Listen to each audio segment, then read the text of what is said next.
Now, there was a time I would just say, well, you know, these guys are aging, but it's not even that. Like, he's lost it. And I don't know who the yes man in the studio with him that keep telling him to put out these trash ass music. They don't got confident in one song no more. You keep putting out 2 and 3 songs at a time, hoping you'll catch one of them, and not one of them is hitting. When are we gonna really talk about this? Generally speaking, they say what goes up must eventually come down. But in the case of Lil Baby, who once looked to be in pole position to replace Drake, it seems like things are spiraling out of orbit at an alarming rate. For a win. All right. So first of all, I just want to say this: whenever you're in this in a position of looking for an artist to replace another artist, that's already a red flag. All right, let's go ahead and keep going. Of around 3 years, the rapper lesser known as Dominique Jones had more momentum and combined goodwill than any other artist in the field. Commended by old heads and seen as the leader of the new school by his contemporaries, Baby might not have meaningfully entered the game until 2017, but he wasted no time in becoming one of the biggest names in the culture. And after a So yes, with these three projects right here that he released, yes, you know what I'm saying, he is definitely sprouted up to being one of the people that chose to be the voice to the streets, right? But let me tell you something. When you're trying to find artists to fill up in another man's shoes, it's already a red flag. The Lil Baby is who Lil Baby is, right? And I'm already tell you this before we even get farther more into it, because we're not gonna finish the whole video out. If you want to see the link, I'll put the link inside the description. But I just want to say this, because this was interesting that I saw, is that we gotta stop putting that type of faith into another artist to fill another artist's shoes. Lil Baby is who Lil Baby is. He's gonna be who he is. And also, if he comes from the streets and comes from a certain place and lifestyle and he makes it out of it, having that type of access to income and a better life in a different circle, of course his music is going to change. It's not going to reflect the same thing. I think people in love with the streets, the message and everything that he came through with, the grit in his message and his music, they fell in love with that.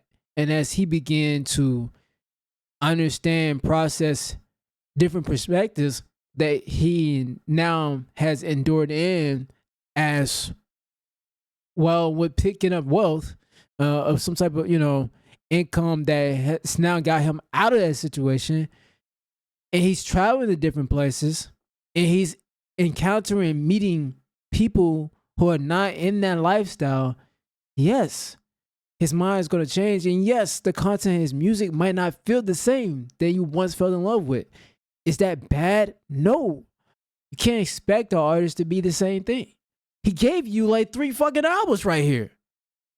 The dude gave you 3 albums. What, you want the same shit? It's the same thing we did with Drake. It's the same thing we did with Kendrick. It's the same thing we have done with J. Cole. Right?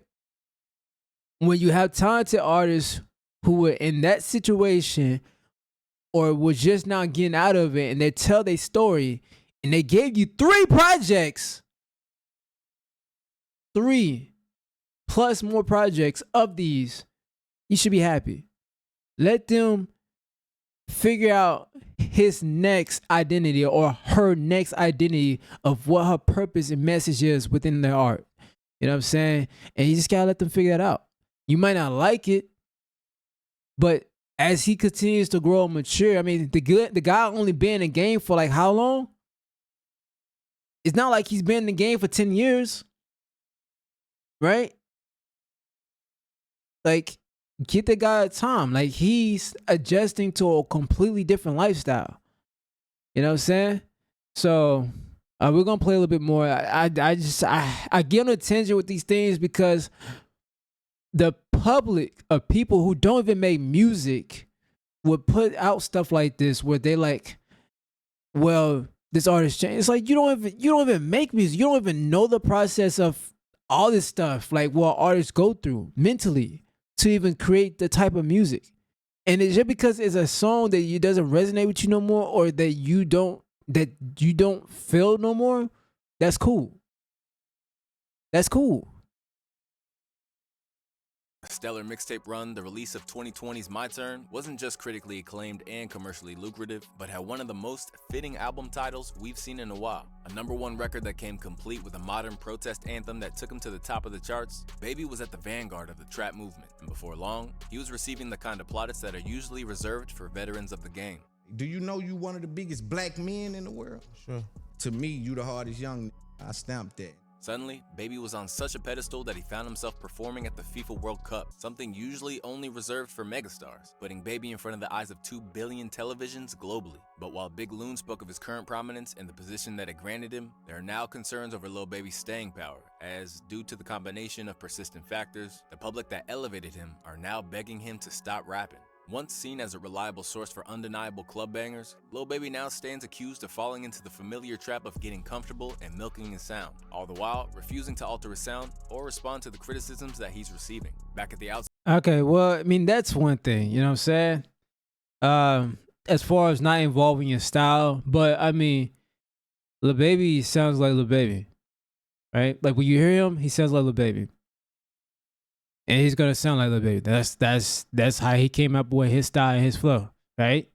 So again, if you're bored of that artist, then just go listen to another artist. It's not gonna affect his pockets. Like Lil Baby made his money, and he's still getting rich, and y'all complaining. And what are you doing? Again, you're talking about Lil Baby. Once again, we're making content on Lil Baby. So if he's completely falling off, then why are we still making content on him? Right? Outside of his career, Lil Baby, who never envisioned himself as a rapper until he was coerced into it by Young Thug, was as focused as they come, releasing 7 projects in the space of just 2 years. Lil Baby is 7 projects, and you heard what this guy just said. And I'm sorry for pausing it because I'm honestly like, I get on a tangent about things like this. This dude released that many projects within 2 years. Now, you probably be like, oh, that's not a lot. But if they're good, and he did it in 2 years, and they're quality enough that what people became fans of Lil Baby, and that's how he was known within the 2-year span of coming up in this game of industry, you had enough music to feed off of him doing what you liked. That's the time capsule. Now he might be making different music, or even if he's making the same music and it has the same style, you may argue. Okay, get over it. So what? Right? Like, he can do what he want to do. He's rich now. Y'all niggas made him rich. So, like, I don't know, man. Like, this is, to me, this is enough just to talk about. Like, I don't really want to watch the whole thing. I know you guys probably click on to want to see me watch the whole thing. But for me as an artist as well, like, that's why so many artists go through the things and do the things they do, because it's like the audience don't know what they want. They truthfully don't. The audience don't know what they want, bro. You say you want this from the artist, and then you get that, and then they don't do certain things, or you want them to do more certain things. It's just all types of stuff. You don't know what you want. Just say it. You don't know what you want. But anyways, I'm gonna put the link to this channel, the video. If you want to click on it, it will be in the link in the description. Anyways, this your boy KJ. What you think? In your honest opinion, in the chat inside of the comment section, let me know your opinion. I know I didn't watch the whole thing. That's fair enough. But as far as an artist, this is something that I just see from another artist's perspective. I take it for a grain of salt. It is what it is. It's my opinion. So this is your boy KJ. Hit the thumbs up, hit the subscribe button if you're new. I'm out.